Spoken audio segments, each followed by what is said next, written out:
Good afternoon, everyone. This is Nithar Ramachandra from the NR Media Sports Show. We are back live with another episode. Happy Friday. I hope everyone enjoys their weekend. And we have a special episode for you guys today. But first, before we introduce our guests, I want to introduce our panel. On the top left, I got my friend Mike Zanetti joining. Go check his stuff out. He does a great job. And also on the bottom right, we got Jeremy Fishman, one of my other good friends there. Go check his stuff out. Another great dude coming up in the sports industry. Go follow them on Instagram right now. And we are joined by Bashaud Breeland. He is a Super Bowl champion from the Kansas City Chiefs, and he's looking to still play in the league. So whoever is out there looking for a cornerback, please go contact Bashaud Breeland. He's available. He's a free agent looking for a new team. And not only he played for the Chiefs, he played for the Washington Commanders now. Played for the Green Bay Packers and Minnesota Vikings. Man, what a great career he's having so far, and really looking forward to seeing more of this his story, and can't wait to learn more about his story and obviously the interview.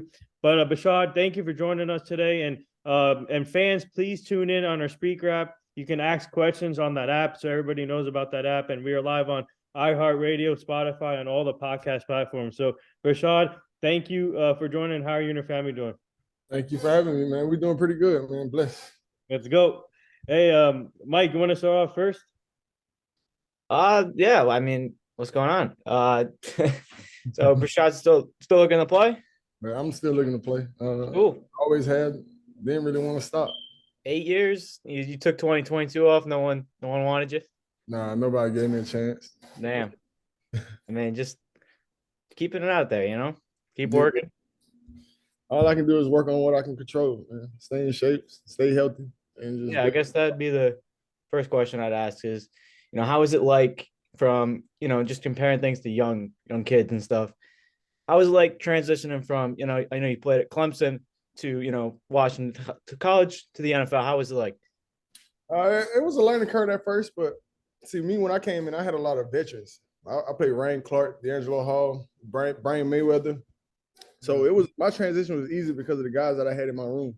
So it really wasn't hard. They gave me every piece of information that I needed at that time to be what I needed to be. Awesome. Jeremy, you want to go next? Yeah. Well, thanks for coming on today. Appreciate that. What have you done so far over this past year of not playing to keep yourself in shape to hopefully get a job next season? I got into a routine. I wake up every morning, go work out, try to stay active. But for the most part, I just worked on myself, man, my mental. Try to get back to that mental capacity that I was in when I first got in the NFL. Get back to my happy place. That's pretty much what I worked on this year. Really found out what stopped me from playing and try to work on that and fix it as much as possible. Yeah, so Bashaud, tell our fans, what was it like playing at Clemson? Because Clemson is obviously a top college football program, and obviously they're well respected, and Dabo Swinney does a great job over there, and obviously great fan base. And what was that like for you spending there from 2010 to 2013 at Clemson? It was dope. I was part of Dabo's first full class when he worked on the intern when he first became the full head coach. We was the first class that he brought in. It was dope. It was a learning curve for us. Clemson was down at the time. Now the program was starting to get back on the rise. I can say we was the start of the powerhouse that they became now to this day. But Dabo came and really changed the culture. He really made us believe in God, believe in ourselves, and put family first. Like Clemson really became a family to everybody. Yeah, Mike. That's awesome. So I think everyone wants to know, throughout your 8-year career, I know you're still looking to play, but who was probably some of the toughest receivers to guard while you were playing? I would have to say Larry Fitzgerald, my rookie year. He made me feel like a rookie. I got to get it to Antonio Brown. He made me feel like a rookie, but even though I was stepping into the veteran during that time, my third year in the league, but those the two that I remember the most out of my 8-year career. Everybody else, I wouldn't say give me that much of a matchup. It wasn't nothing that I really couldn't handle. But those two gave me a game that I had to remember. So you got to win the Super Bowl with the Chiefs. Mhm. Now, at that moment, was it everything that you ever thought it would be? Was it different how you pictured it when you were a kid and younger? Tell us about that. It was different.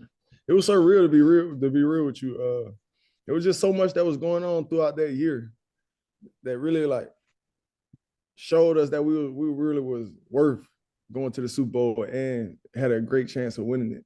We've been through a lot of adversity. The team came together and really propelled us to those. We had to overcome adversity in the playoffs, the whole playoff run, and in the Super Bowl. So it was really like a joyful moment to see the guys really come together in that time.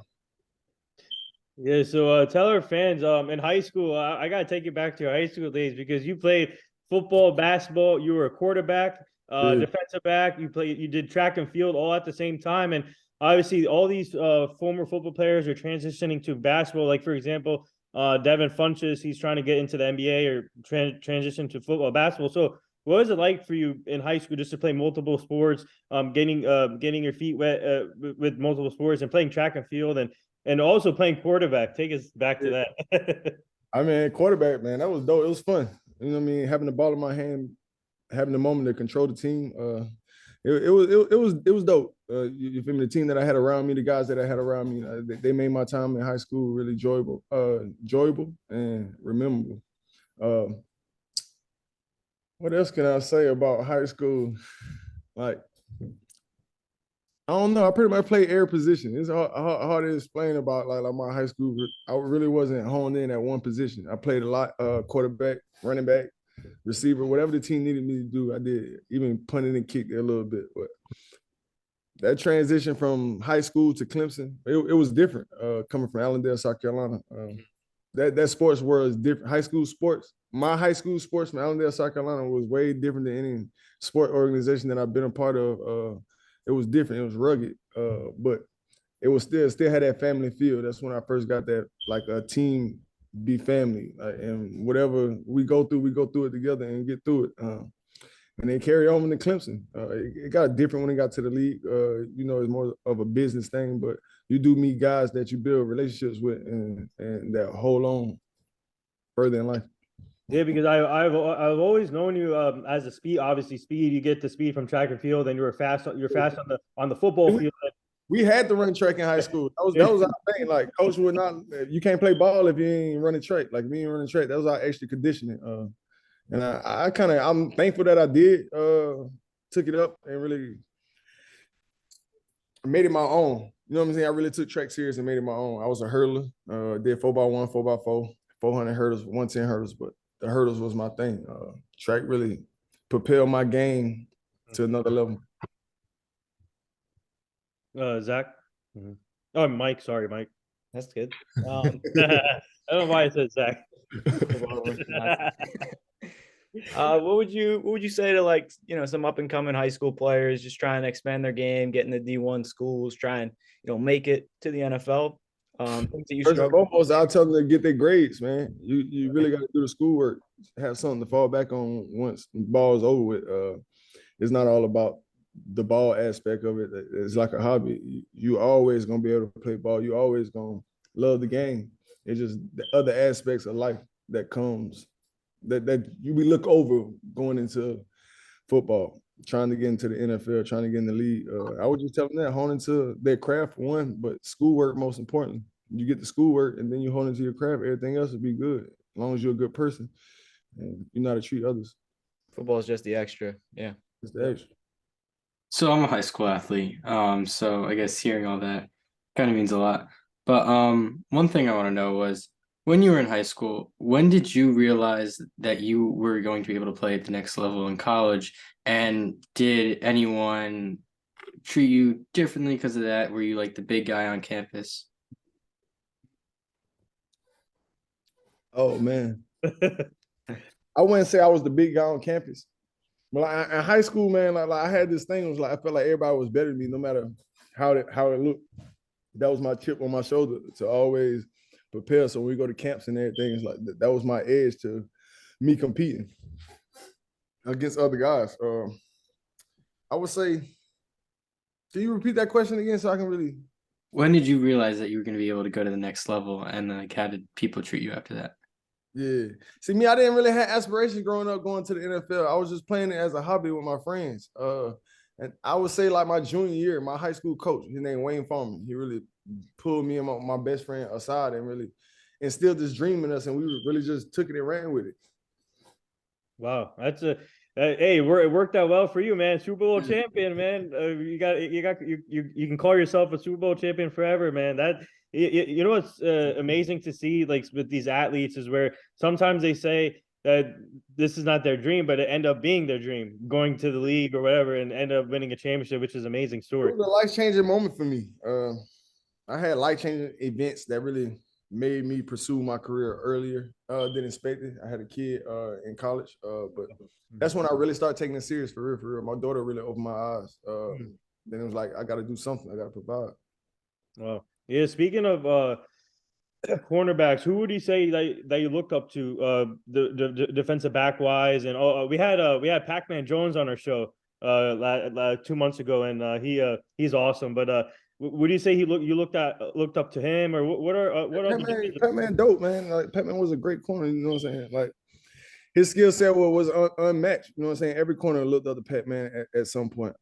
Pac-Man, Charles Tillman, I like D'Angelo Hall. Like those are the type of guys that I modeled my game after, in a sense. Everybody loved Deion Sanders, you know what I mean? I love Deion, like one of my favorite corners, but those are some of the other guys that really like helped me enhance my game by visually learning from them.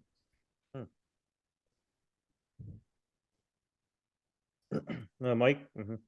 Kind of off topic, but how was it like playing with, Super Bowl winner and Andy Reid? Like, what was he like? Oh, that was dope, man. And Reid like a father figure, man. Like Andy Reid always gonna have a special place in my heart, man. You feel me? Like he gave me a chance when a lot of people thought I was done.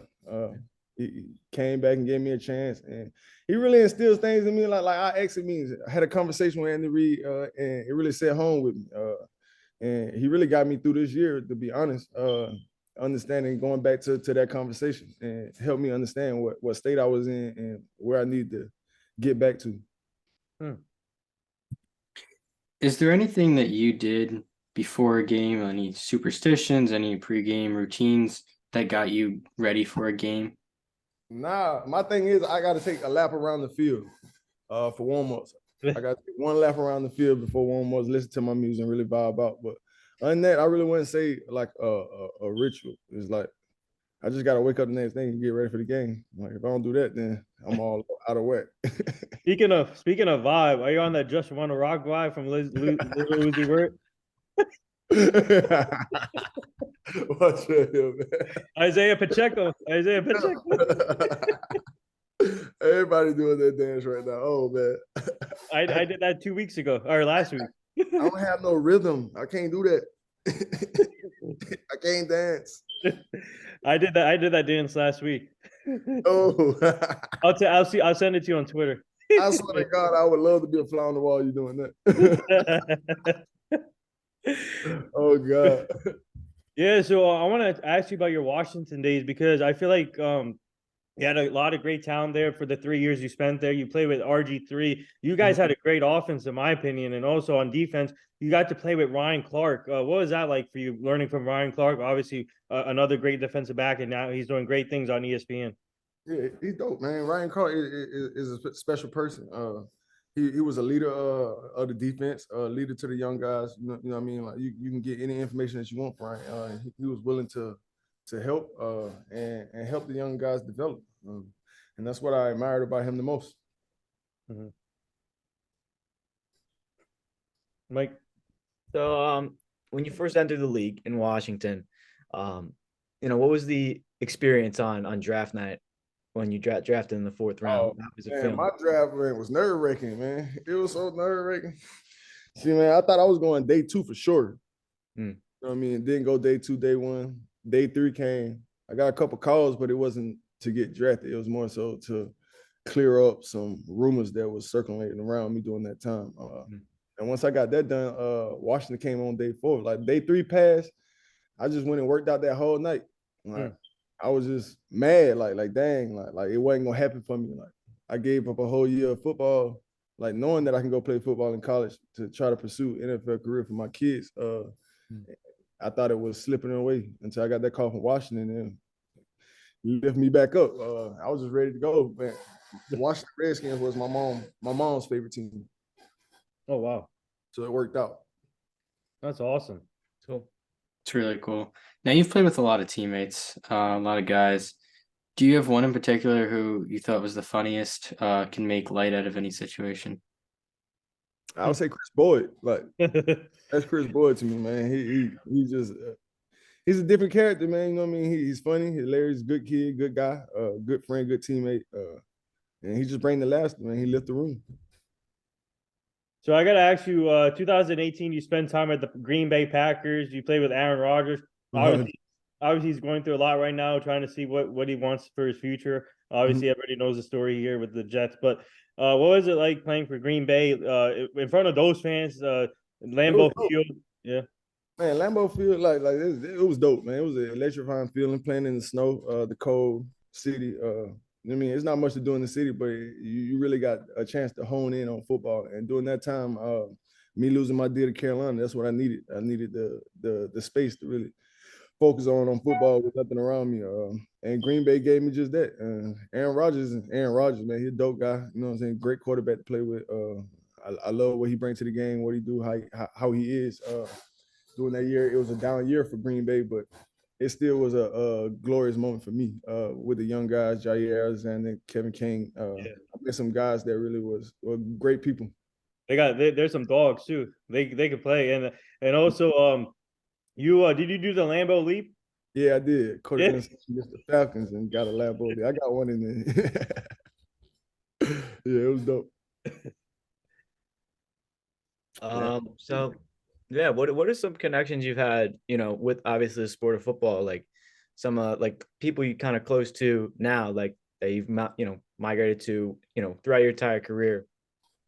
Man, there's a lot of guys, man. You feel me? I'm a weird individual, so it's like you wouldn't see me with a lot of guys that I know or have a relationship with, because I'm a loner type of guy. But I met a lot of guys that really like embedded themselves in my life, like Tyrann Mathieu. He's a different type of guy. Like you feel me? He's not my brother from another mother. Got great respect for that guy. Mad love for him, and I had fun playing with him as well. A lot of young guys, Chris Lamons, Ladarius Sneed, those are my guys. Sleep, Rashard Fenton, like those are my guys, and Mooney. Like I would say that Kansas City group, that Kansas City second year Super Bowl year, that's the most group that I really like connected with, like on and off the field. Now, recently and it's always been like this, but now more specifically, a lot of controversialness. I don't know if that's a word, but a lot of problems with the refs going on around the league. Have you ever had a problem where you thought a game could be a little scripted and ref might have money on one team? Super Bowl. Tom Brady, right? I had 4 penalties that game. I'm getting tossed left and right by Mike Evans. I'm talking about literally shoving me, and I get the call. It was different. That was the one game that I felt in my career of playing, dang, bro, this is rigged against me. I can't do nothing. And it's like the energy of that game, you just knew we wasn't gonna win that game, to be honest. Wow. And speaking of the obviously you won the Super Bowl against the 49ers, and speaking of Tyrann Mathieu, and man, what a great player, Honey Badger, and heck of a player now with the Saints. But for you, what was it like playing? You mentioned him, but what was it like playing with him on the same secondary and the stack team and winning the Super Bowl together? Yeah, that was dope, man. Like I would say he Michael Jordan, I'm Scottie Pippen. Like that's how our connection was. Like you feel me? Like yeah, he was the quarterback. Like they put you in positions. Like he'd tell you some things and give you keys and for you to make plays. You're like, how do you know this? like he really studied. Like he's a real student of the game, a real coach of the game as well. And he know how to get the young guys to really bring out of them what we need them to get. And that's what propel us in that secondary. And tell our fans about Patrick Mahomes, because I had the opportunity to interview his father I think it was last year I interviewed his father, and his father is such an awesome person, and obviously he's bringing out the cigars too. But what was it like? What's it like what was it like being his teammate, Patrick Mahomes? This guy, no one knew about him, but now he has 2 Super Bowl rings. And what was it like playing with him? It was dope. Like everything that you see Patrick Mahomes on TV is really who he is and really what he do. The guy really put his love and joy in his craft to get better each and every day. And he expect the same thing from his guys, and he demand that from his offense and as well as the defense. He's a great kid, got there, and he blending with everybody. Like it's not like he just a set. He's not one of those quarterbacks that just hang with these over here. He can get along with everybody, and that's why I respect Pat a lot.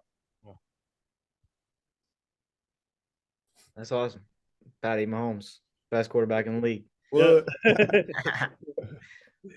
So some people say probably cornerback's probably the hardest position to play in football. So what was probably the hardest thing for you to have to overcome and master at, like, the whole position really? At the quarterback position? Cornerback position. Yeah. Oh, the cornerback position. It's really, man, you really gotta master yourself. You gotta master your identity. Master what type of corner you is. Once you master that, like, everything else is gonna be the same. Like the scheme is the scheme. The routes is the routes. The plays is the plays. Like once you master you, I feel like you'll be the best player that you can be. As long as you know the game and know. Yeah. If you could have, and I don't know if you did, but if you'd have one meal before a game, what would that be? One meal before a game. See, I like when they cook the spaghetti. I like the spaghetti and meatballs, corn. That'd be my pregame meal. With a nice little steak on the side. It depends on what time we go out, though. Like, if it's an early game, I want some eggs. Give me some eggs scrambled with bacon and ham in it.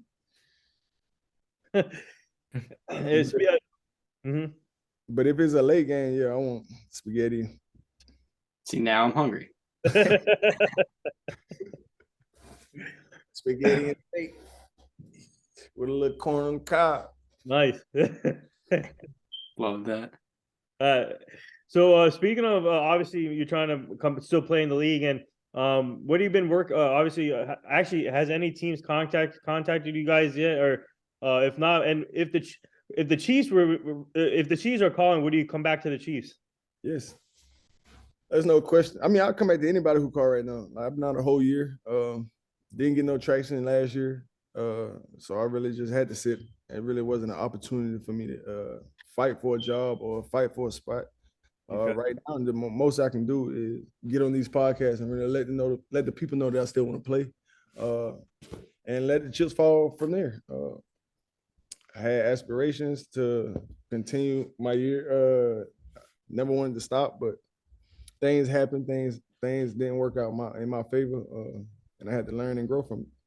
So yeah, so tell our fans. All right, I'm gonna make this fun. So tell our fans what you bring to the field, what you bring to the game, and after that, I'm gonna make my pitch for the Dallas Cowboys. Yeah, man, I bring a lot to the table, man. Physicality. I don't think you're gonna have too many corners out there who tackle better than me, who really make an impact in the run game like I do, and I cover as well. And I got an upside to play safety as well. I'm in the back end of my career, and I can make that transition too. So I bring a versatile corner, a versatile physical corner, and a guy who been through things, who not learned from mistakes, and I can help these younger guys not make the same mistakes that I made. All right, here's my pitch for the Dallas Cowboys. 4 words: Travion Diggs and Micah Parsons. There you go. Let's go. Travion Diggs and Micah Parsons. Oh yeah. Come on, Jerry Jones. Please call Breeland. Bring Breeland to Dallas right now. Jerry Jones, please bring Breeland to Dallas. We can use him in the secondary. You and Diggs can do something special. Yeah, I know. And you got my man Javon Curse out there. Yeah, Curse too. Safety at Clemson, so we got chemistry too. I just want to say I can't root for you if you go to Dallas. I'm a diehard Giants fan. I can't root for myself if I go to Dallas. You know what, man. What jersey that is you got on? The corn. It's all right. You can see it in 17. Oh yeah. You already know. My guy. I was Um, that one. nah, you could be a great mentor to some young cornerbacks in this league. I mean, I want to go to DC. I want to go back where I started. Hmm. I felt like I should have never left DC. go back to Washington. Yeah, I mean, Haven't worked out. they got a couple guys. Yeah, they do, but they still can use some more. Yeah. I mean, at this point, man, I'm just trying to help any way that I can. I ain't trying to come be the guy. I just want to be a guy. What are your future goals throughout, next few years? Where do you see yourself? If ball continue or if ball don't. Either or. I mean, if ball don't continue, I see myself really stepping into the business world, create my own business. I have floor plans of that right now, and works of that, real estate, things of that nature. But as a ball player, man, when you're done playing ball, man, you don't want to play no more. You just really want to live life. Like you want to just sit back and kick your feet up. You done put in all the work all these years, man. It's time to really reap the benefits. Yeah. Now, I want to know, what has been your hardest moment throughout your career that you've been able to recover from and get past and succeed afterwards? I would say 2015 losing my deal to 2018 losing my deal to Carolina Panthers.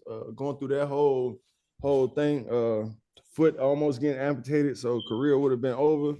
It was just a lot that I had to do, self work, because they really left me on my own to really recover and get back to the player that I was. So I did everything I could to do so. I did it for my family, for one. I needed to get back out there so I can continue to provide for them, and for myself. I knew that I can do it. I bet on myself any given day for anything, and that's what I did. Love that. So I got to ask you about Patrick Peterson. You got to play with him in Minnesota. What was that like playing with him? And the big question is, have you been on his podcast yet? Nah, I haven't been on this podcast yet. I haven't had a chance. My exit was earlier than expected in Minnesota. But Pat is Pat, man. You know what I mean? He a Hall of Fame corner. The guy he just do his thing. He's another Tyrann Mathieu type of guy. And you really can see that that's how they breed them in LSU, and it shows. Mm-hmm. Me? Is it me? Yeah. I gotta ask, what was probably like one of your toughest games? Like, how was 2018 Monday Night Football, Antonio Brown, Big Ben. Worst game I had in my life. Feel like I can't do nothing right. Wow. Could have been 3-pick hero. End up giving up 3 touchdowns. Every touchdown was a pick. Either it bounced off my chest, went in the air, or it went through my hand and he caught it. How'd you get over that game? I mean, it was tough. It was Monday Night Football. Everybody in the world. I got twerked on that game. That was one game in my life, man. But me, like I don't really get down on that type of stuff. Like, you feel me? Like, are you gonna lose something? But I can't wait to get back and get my rematch.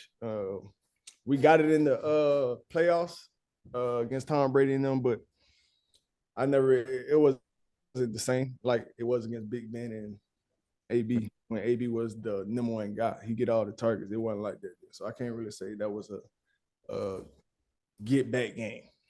Short term, you gotta forget about it. Yeah, let it go. Mm-hmm. Now I'll flip that question. Talk about your best game. Yeah. My best game? I would say my rookie year was my best game against Dez Bryant, 2014. We was young guys. Our secondary was young. They really didn't expect us to come out and do what we did, not even to win the game. It was just, I played out of my mind that game. I knew the team depended on me. You feel me? And Dez was one of the top receivers at that time. So I knew that it was going to be a challenge. So that propelled me even more because I really wanted to make a name of myself on somebody like that. I like those type of receivers, the ABs, the Dez Bryants, the Julio Jones. Those are the ones that I wanted to play against. But that game was like run game, pass game, anything you wanted. I was involved in it. Script fumbles, fumble recoveries, all kind of stuff. Like, it was a good game. Like, to say me as a rookie, I stood into my shoes and held the weight. That's the game where you had 2 interceptions, right? Nah, I should have had 2 interceptions. I dropped 3. I dropped 3. I got a fumble recovery, but I had a lot of PBUs. It was all drop picks though. Oh wow. That was they tried me 2 times in a row in the red zone on the 5-yard line. I broke up both passes. They only got a field goal out that drive, and that really helped us win that game. Yeah. So, what advice would you give to the youth right now? As far as the game or life? Both. Life, man. I just say you got to focus on yourself, man. Focus on your mental. Don't really let too much get you unbothered or get you out of your comfort zone or out of character. There's a lot of mental health going on around the world. Some of us take advantage of it. Really don't focus on it, put attention to it. But a lot of guys do that, and I would tell them to really stay healthy as much as you can in that aspect. Don't put too much into the game. Love the game, play the game, but don't put too much in it to where it ruin you as a person. Yeah, I know definitely people, like Dak has come out about his mental health, things like that. You got to worry about that first. Definitely take care of yourself. Mm-hmm. So what was probably favorite weather to play in? Rain, sleet, snow? Man, my favorite game was the snow game in Kansas City against Denver Broncos. I don't know why. I was scared about the snow game, but it turned out to be the funniest game in the world. It really takes a lot of steam off because you can't really run fast. You really got to focus on your balance and your footing as well as curve your mind and getting your job done. So it's fun that all the little elements that goes into it. Yeah. Are there any current receivers that you love watching despite being a cornerback? Oh yeah, Justin Jefferson for one. Kid got a motor, like you throw the ball, he catching it. So you're just waiting for what kind of catch he gonna catch. I love Justin Jefferson game. Deshaun Jackson was my favorite receiver back in the day. I love Deshaun Jackson. I respect AB. DeAndre Hopkins. That's my guys. I like Sammy Watkins and them. Like any receiver from Clemson, those are really my choices, to be real with you. Oh wow. Yeah. Speaking of receivers, Odell Beckham's trying to come back too with the workouts he's putting out there right now. And I don't know. What was it like? What was the battles against him, Odell Beckham? It was dope. Y'all ain't see our rookie year battle. I got 4 plays that game. He just tried to intimidate me. I wasn't going for that. So he pushed me, I pushed him back. But I was always the one that getting caught. Like he was good at goddamn throwing the rock and hiding his hand. But it was good battles though. You know what I mean? Extremely athlete. It was dope. It was fun. I love playing against the Giants and Odell Beckham. I know it was gonna really be a game. We was gonna get a fan our money worth. They money worth. Yeah, speaking of divisions, obviously you played in a couple different divisions, and what would you say? I mean, NFC East was considered the NFC least a couple years ago, but now they're back to the NFC Beast. But which division would you say it's tough for you that you played in? I would have to say the AFC. Okay. Like far as a corner, the AFC is more passing leads in the AFC. The NFC, you got to put your big boy britches on. It's more like Alabama SEC football. Mm-hmm. You feel me? So I like that. I like that the AFC because it really got a chance to really show my ability at the corner other than a tackler. Mm-hmm. Awesome. I got to ask, what was how was childhood growing up in North Carolina? And then South Carolina, boss. North Carolina. My fault. I can't. I'm from South Carolina. It was great. I grew up in the country. You feel me? Like Allendale is Allendale. Like if you ain't from there, you're not gonna really know too much about it. You got to be there to really know what the experience is like. But there's a lot of poverty. Grew up in poverty, but it was still fun. Like it was still a great childhood growing up. Even though we was less fortunate. How was did you have a favorite team, favorite players and stuff? Chicago Bears was my favorite team. Brian Urlacher and Charles Tillman was my guys. Devin Hester. Yep. And Sean Taylor, my favorite player of all time. Oh, Sean Taylor. Yep. Love him. Rest in peace. Is there anything you changed about your career path right now and go back and redo? Anything that I would change? Yeah. There's a lot I would change. If I can go back with the information that I have now, my career would be totally different. I wouldn't have made a lot of the mistakes that I made. I'll reach out for help more, ask for help more, and stop trying to do it on my own. Stop learning from mistakes. I can learn from other people's mistakes as well. That's what I would, if I can go back, I'll switch all that and really learn and listen and hone into the sport itself. Yeah, you're gonna like this. Speaking of the Chicago Bears, we had Urlacher and Lance Briggs on our show 2 years ago. That's hard. They're awesome, man. The Urlacher and Briggs are like, they were awesome to talk to. Obviously, Urlacher Hall of Famer, and what a great career, and also Lance Briggs, awesome career. And but for you, I gotta ask you, obviously, I'm getting my fine money back. Has obviously you and Tyron are brothers, but has he been recruiting you to the Saints? I mean, he reached out early on, like last year, trying to see what I was doing, but I was in a mental capacity that I really, nobody could have helped me during that time, help me figure my situation out. I commend him as a brother for reaching and checking out in on me, but it was a time for him to focus in on himself. Me as a brother, I appreciated the support, but it was more so for him to focus in and continue what he's doing and let me figure out what I got to figure out, not holding back. Is there a specific scheme that you love to play in, like a man zone? What was your most dominant? I love man, but further in my career, I started liking zone too. But I prefer man. I was a man-to-man corner for years. All right. Do you have a story that you have never told anybody that you think's funny, interesting, anything you got? Not that I won't be embarrassed about. I'm not really sure, though, to be honest. That's on the spot. It's hard to really think about, but yikes. I got plenty of stories. It's hard to really single one of them out to really like, for it to be funny. I wouldn't be able to explain it right being on the spot, though. All right. But there's some good ones, though. I got to go in the archive, though. Do you have a? All right, let me rephrase. Jeremy, I'm gonna rephrase this. Hold on. Do you have a? You gotta get some. You gotta get some. Not a funny story, but do you have like a memorable story that you never told?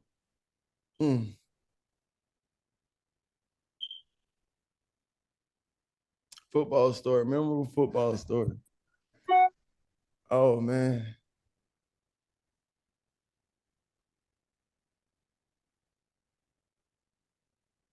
Oh, that's hard. Maybe like a favorite memory or something. I would say like the time playoff game, regular season. like I had this thing, bro. Like during this time, it's like every time we go in the meetings, I gotta go to the bathroom. I go to the bathroom every time. Coach always looking for me.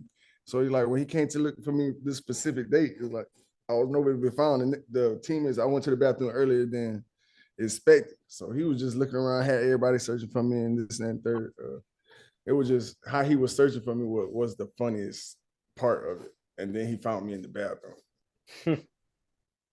But I'm not really a good storyteller. Somebody else would have to tell you the story. It'd be more funny. In the film room or something with Huh? Maybe in the film room? No? Nothing? Like funny story? No, all my stories is me getting in trouble. And the Reed chewing me out or something. Oh god. What was probably the toughest quarterback you said you had to go against? Patrick Mahomes. Play against. This was playoffs, Minnesota Vikings. This was a preseason. They bombed me with Tyreek Hill. I'm trying to go press the man. Yeah, that was not good for me. Good. That was meat. So I take it that you liked playing with Tyreek Hill a lot better than when you had to cover him. Oh yeah, I like playing against him than playing with him than playing against him. I like playing against him too. He don't intimidate me, he don't scare me, but I would rather play against him than play with him than play against him though. We're gonna. Do you have time to do a fan Q&A real quick? Yeah, I'm Okay. Yeah, so I had this app called Spreaker on my phone, and that's where our fans can tune in and ask questions. And we have a couple of some fan questions in here. One of our fans, they want to know what's your nickname? What nickname did your teammates give you? Breeze. Breeze. Yeah. They call me Breeze. I just flow with the wind. It's just like I just do my own thing. That's why it's Breeze. It was Breezy, but they took the Y and put the E. Breeze. Well, another fan question. They want to know, where do you keep your Super Bowl ring? In my drawer, in my case. Oh, nice. All right. Keep it close. Another fan question here. They want to know, if you were not playing football, what would you be doing now? I think we already answered that. Yeah, I'd say business, but I'll probably be into music or some type of entertainment. I'm trying to get into acting. Acting? Yeah. Oh, wow. I want to do my own shows though. Write my own shows, star in my own shows. How often you get recognized on the streets? Yeah. Not often. No? I do, but I don't. Like, they don't really know my face. They know my name more than anything. You tell my name, people know the name, but they don't really know my face too They get you like a wrong name every time or something? Dwayne, that's my name, Dwayne. Speaking of, yeah, so another fan question here. They want to know, what was the, they want to know what was they want to know what's that one piece of advice you got from a player? I would say Trent Williams. Like, y'all know Trent Williams for 49ers. Like, he was my offensive lineman in Washington. Man, I was a hothead back in the day, like when I was young, like not hothead. I just didn't understand stuff and I overreacted everything. And he pulled me aside and really told me that I had to learn how to play the game.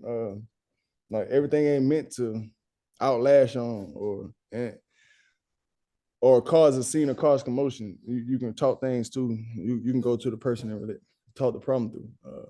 And that stuck with me. I would say he gave me that advice in 2016. Okay, no, another fan question. Speaking of, someone brought up Devin Funchess. So because they listened to me saying Devin Funchess earlier, so they want to know, if you don't get another opportunity in football, would you transition to the NBA like Funchess? Oh no, I can't play ball like that. I wouldn't even last, man. I'll be in the G League for sure. About coaching? You ever think about coaching? A little bit. I thought about it, but at this time, I'm so focused on playing that I really don't have the capacity to really like do the necessary steps to be a coach right now. So, all right. Oh, here's a good one. Okay, we'll take one more fan question. This is a good one. This is a good one to end on. They want to know, obviously, you were 21 in your career, and there was a lot of great football players that were 21, like Deion Sanders. What is it? They want to know, what does it mean to you to wear 21? It meant a lot. Like, coming in, I was 26. High school, I was 17. Every opportunity that I wanted to get 21, I couldn't because somebody already had it. When it came up in Kansas City, it was like, yeah, that's the one I wanted. I wanted 26, but when 26 wasn't available, the next best thing for me was 21 because of the Sean Taylors, the Deion Sanders. Like, so I chose 21 because of those type of guys. Does Mike and Jeremy want anything to add or before? I actually wore 21 in high school. Didn't play much, but I started to actually like it a lot with, 17, man. That's my favorite number. I see you got it on too. 17. 17. Oh, God. Jeremy? Nah, I got it. But my folks call me 2-1. That's my nickname, 2-1. 2-1? Yeah, 2-1. Yeah, so before we end the show, Mike and Jeremy, you want to promote yourself real quick before we go? Yeah, you can find me on Instagram, Jeremy Fishman _. Twitter, Jeremy Fishman 2. Coming out more content soon, hopefully. So stay tuned. And Mike, if you want to promote your stuff. Yeah, I'm on YouTube, I'm on TikTok, do like football reality podcast. That's the name of it. Just have my own opinion about the sports, doing top tens and just talking about football. It's passion, love for it. So just, So I got a question for y'all. Go ahead. All right. Y'all into sports, y'all do y'all analytics, Right. players, y'all those teams and what they need. All right, so where y'all see me going or a potential fit for me? Come to Houston. Houston. You say Houston, you say Dallas, right? Yep, Dallas Cowboys. Biased, but What you say? I'll say the Dallas Cowboys or the Saints to reunite with Tyrann Mathieu, or wherever Rodgers goes. Oh yeah. Maybe we can get a 2-for-1 special, huh? If Brady come out of retirement, get another 2-for-1 special, right? I gotta say my Giants. We need the secondary help. See, the Cowboys and the Giants, man. Like them are the Eagles. It's hard. It's gonna be hard. It's gonna be hard, but it's gonna be hard. Yeah, I'd say probably a couple teams that need corners, like the Dolphins, definitely need somebody else than Xavier Howard. Maybe the Falcons go behind Bell. Hey, so y'all know the stories about me, right? Y'all know the stories about me, right? Yeah. Y'all hear the chatter. You talk about y'all kind of figure why I'm not playing this season, right? Yeah. All right. With that being said, like what advice y'all would give me to try to persuade other people that I'm not that type of person? This is this is good questions here. You should be an analyst too, man. The advice I would give you is just keep your head up and do not try to stay away from the outside criticism and whoever talks about you. Just stay out of that and continue working hard. And obviously, you're working on your next opportunity to come back in the league. How can I continue to do that when, like, somebody of your stature with your podcast and the information you had can push any information to the masses and control? How can I get somebody like you to advocate for me? Oh, my team, we will speak out for you. We'll promote your stuff, and you obviously with this show, we're gonna promote this heavy. I mean, this thing is going out everywhere. My team is gonna put it on TikTok, everywhere. It's gonna be on iHeartRadio, Spotify, YouTube, Twitter, Facebook, LinkedIn. This thing is going out, so teams know that. So teams know that you're still that I want to play. I just want the message out that I want to play. Yeah, so and then I'll even tweet it saying Breeland wants to play, so please someone contact him. Contact him. Like, he still want to play. He learned from his mistake. Dude, Breeland, we got you, man. We got you. We're gonna make this happen. We got to make this happen for you. And by the way, you need to get an Instagram. Where's your Instagram at? I do got Instagram. My Instagram is Bree2Land6. Wait, what? Bree, BREE. The number 2. Same thing like Twitter. Yeah. Oh, okay. I didn't know you had Instagram. Okay, I couldn't find it. They probably got me shadow banned. But yeah, no, I'm serious, man. My team will help you put the word out, and we're gonna do that with this show. And you deserve another opportunity. You work hard. You work your ass off every day, and I've seen everybody knows about you as a player, Super Bowl champion. You bring a winning mentality, and you play with great coaches. And it's a matter of obviously teams need to know that you're still out there. So they need to know that I'm still out there, and I will be available for them. So I would say probably get a workout video. Like, social media can go far. So you got workout videos. I'm just not getting distraction. Yeah. It's like I got to work out with somebody who really have. Oh, work out with Odell Beckham. Yeah, that would be dope. Y'all gonna set that up? Yeah. Tell Odell Beckham to holler at me, man. Let's get some one-on-ones. I'll reach out to him, or should I reach out to Tyrann Mathieu? You want to work out with Tyrann Mathieu again? Yeah, man. Tell the boy to come holler at me. Speaking of Tyrann Mathieu, when I promoted your interview, he looked at my Instagram story. That's hard. Yeah. My God. For sure, man. He always gonna be brother. There's always gonna be love. Yeah. But where can our fans find you on social media? And my Twitter is Bree2Land6, as well as my IG. That's Bree, BREE, the number 2, LAND6. Mm-hmm. Twitter and Instagram. My Snapchat is salute me 17. Salute underscore me 17. Oh, you got Snapchat, huh? Yeah. How about YouTube. TikTok? Yeah, I got Naheem Breeze. My name is Naheem Breeze on TikTok, YouTube. Still can find me as Bashaud Breeland too. But those are only social medias that I have. Oh, nice. I Well, really use them. well, there you have it, man. Super Bowl champion Bashaud Breeland. He's still looking to play in the league. So please, like I said, teams, please go contact him and his agent. And fans, thank you for joining us, for asking great questions. And obviously, Mike and Jeremy, thank you for joining this show today. And Bashaud, I just want to say thank you for joining the show. Thanks for having me, man. Yeah, this was awesome. This was fun, and this was lit actually. And then Man, it's gonna be better the next time y'all bring me on. It's gonna be better. hey, it's gonna be better. Hey, listen, Our first maybe introduction. We Yeah, gotta maybe- warm up to each other. yeah. So if next time you never know, you might be on a team. So let's go. Yeah, for sure. And then you really got Hey. some content, some information. Hey, we gotta bring on Tyra Matthew on this show. Hey, how about this? Can you reach out to Tyra Matthew? We can have both of you on the same time. All right, I'll do that. I'll reach out to him and see what he say. I can't. Don't hold me no promises. Okay. No promises, but I'm gonna try. But this was awesome. Thank you again, and keep doing your thing. And like I said, we're gonna promote this stuff obviously big time. And well, I'm even gonna tweet out saying Bashaud Breeland wants to play still, so teams know. And I'll tag I'll tag some of your teammates also. So Without appreciate it, my guy. Appreciate y'all for having me, man. no problem. Thank you. It's great talking to you. Back again. Huh? Oh yeah, definitely, man. We're definitely gonna have you back on again too. Yep. Come back, players.